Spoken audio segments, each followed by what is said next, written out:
Hi friends, അസ്സാം വലൈക്കും. ബിസ്മി കിച്ചണിലോട്ട് എല്ലാവർക്കും സ്വാഗതം.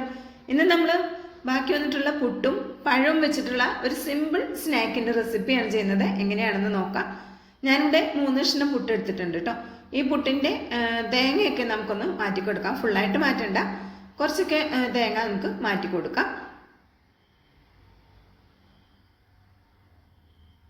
ഇത് സൗണ്ടിന് ചെറിയൊരു പ്രശ്നമുണ്ട് കേട്ടോ. എനിക്ക് ജലദോഷവും പനിയും ചുമയും ഒക്കെയാണ്. അതുകൊണ്ടാണ് സൗണ്ടിന് അത്യാവശ്യം നല്ല വ്യത്യാസം നിങ്ങൾക്ക് മനസ്സിലാവുന്നുണ്ടാവും. അപ്പോൾ അത് ഈ പുട്ട് നമുക്കൊന്ന് പൊടിച്ചെടുക്കാം.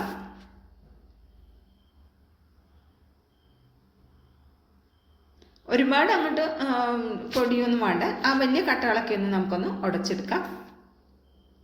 അതുപോലെ തന്നെ വീഡിയോ ഇഷ്ടമാകുകയാണെങ്കിൽ കാണുമ്പോൾ ഒരു ലൈക്ക് തന്ന് സപ്പോർട്ട് ചെയ്യാൻ ആരും മറക്കരുത്. നിങ്ങളുടെ ലൈക്ക് പ്രധാനമാണ്. അതുകൊണ്ട് എല്ലാ കൂട്ടുകാരും ഒരു ലൈക്ക് കാണുമ്പോൾ തന്നെ തന്ന് സപ്പോർട്ട് ചെയ്യാൻ മറക്കരുത് കേട്ടോ. പിന്നെ ഇതിവിടെ മാറ്റി വെച്ചിട്ടുണ്ട്. ഇനി നമുക്കിതിലേക്ക് പഴമാണ് വേണ്ടത്. ഞാനിവിടെ 3 പഴമാണ് എടുക്കുന്നത്. ഇപ്പോൾ റോബസ്റ്റ പഴമാണെങ്കിൽ ഒരെണ്ണമൊക്കെ എടുത്താൽ മതി. അത്യാവശ്യം വലിപ്പം ഉണ്ടാവുമല്ലോ റോബസ്റ്റ പഴം. ഇപ്പം ഞാൻ ചെറുപഴം ആയതുകൊണ്ട് ഞാൻ 3 എണ്ണം എടുത്തിട്ടുണ്ട്.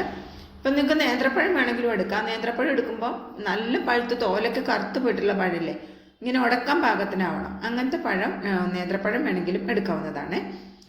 അപ്പോൾ ഞാൻ ഇതുപോലെ 3 ചെറുപഴം ഇതുപോലെ നന്നായി ഉടച്ച് ഒരു സൈഡിലേക്ക് മാറ്റി വെച്ചിട്ടുണ്ട്. പിന്നെ ഒരു ചെറിയ ബൗൾ എടുത്തിട്ടുണ്ട്. അതിലേക്ക് 4 ടേബിൾ സ്പൂൺ വരുന്ന മൈദയാണ് ചേർത്ത് കൊടുക്കുന്നത്. ഗോതമ്പൊടി വേണമെങ്കിലും ചേർക്കാം. ഗോതമ്പൊടി അത്ര ടേസ്റ്റ് തോന്നൂല കേട്ടോ, കുറച്ച് ഒട്ടൽ തോന്നും ഗോതമ്പൊടി ചേർത്താൽ. ഇപ്പം ഞാനിതിലേക്ക് 250 ml കപ്പിൽ 1 കപ്പ് പാലെടുത്തിട്ടുണ്ട്. തിളപ്പിക്കാത്ത പാലാട്ടോ എടുത്തിട്ടുള്ളത്, മിൽമയുടെ പാല്. അത് കുറച്ചായിട്ട് ഒഴിച്ചിട്ട് ആദ്യം കുറച്ച് ഒഴിച്ച് നമുക്ക് ഈ മൈദയിൽ നിന്ന് കട്ടകളൊന്നും ഇല്ലാതെ മിക്സാക്കിയതിന് ശേഷം ബാക്കി ആ 1 കപ്പ് പാല് ഫുള്ളായിട്ട് ഒഴിച്ചു കൊടുത്തിട്ട് നമുക്കൊന്ന് കട്ടകളില്ലാതെ ഒന്ന് മിക്സാക്കി എടുക്കണം. ഇനി ഇതിലേക്ക് ഞാൻ എടുത്തിട്ടുള്ളത് 3 കോഴിമുട്ടയാണ്. ഇപ്പോൾ ഫ്രിഡ്ജിലൊക്കെ വെച്ചിട്ടുള്ള മുട്ടയാണേലും ഒരു കുഴപ്പമില്ല കേട്ടോ.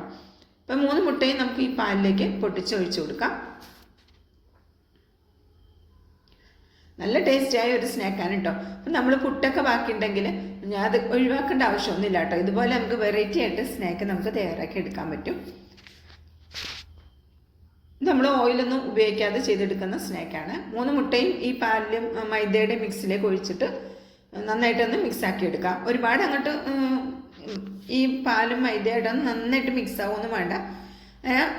അതിൻ്റെ ആ മഞ്ഞ ഭാഗമൊക്കെ നന്നായിട്ട് ഉടഞ്ഞ് ഒന്ന് മിക്സായി വന്നാൽ മാത്രം മതി.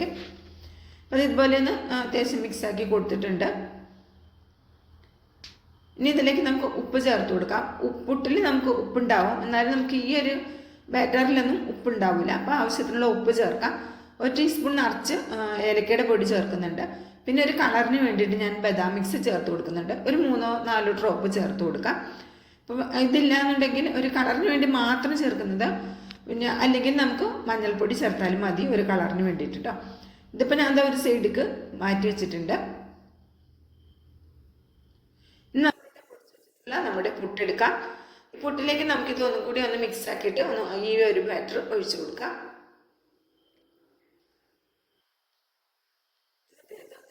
നന്നായിട്ടൊന്ന് മിക്സ് ആക്കി കൊടുക്കാം.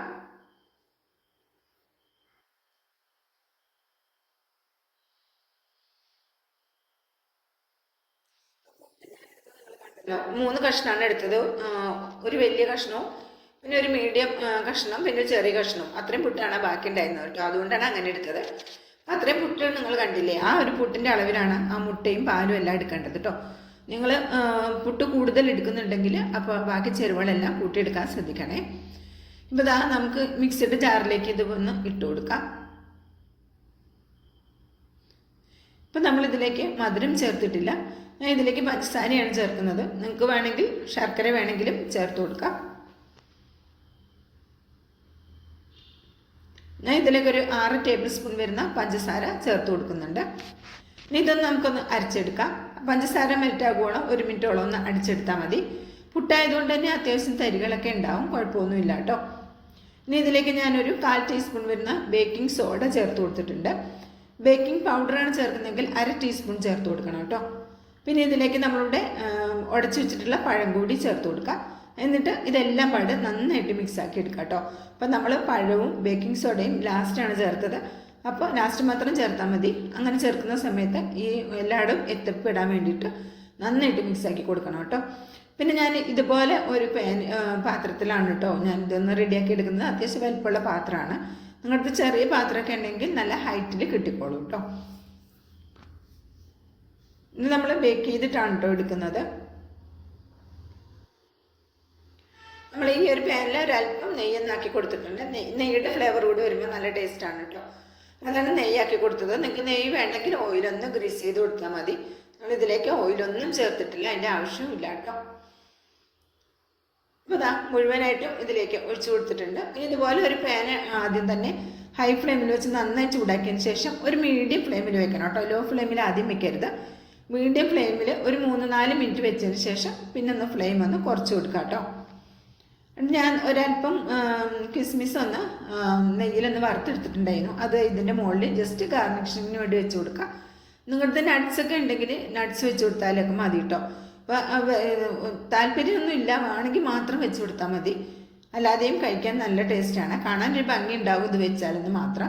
ഞാൻ ഇതൊരു അടപ്പോട്ട് അടച്ചു കൊടുത്തിട്ടുണ്ട്. അതിൻ്റെ ആ ഹോള് ഒരു ഗ്രാമ്പ് കൊണ്ട് ഒന്ന് ക്ലോസ് ചെയ്തിട്ടുണ്ട് കേട്ടോ.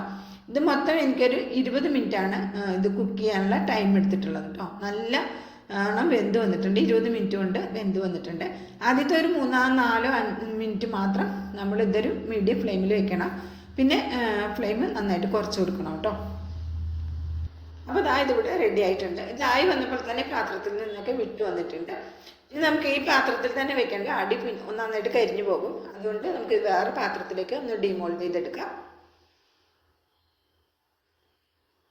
കണ്ടോ, ഒന്നും കരിഞ്ഞൊന്നും പോയിട്ടില്ല കേട്ടോ.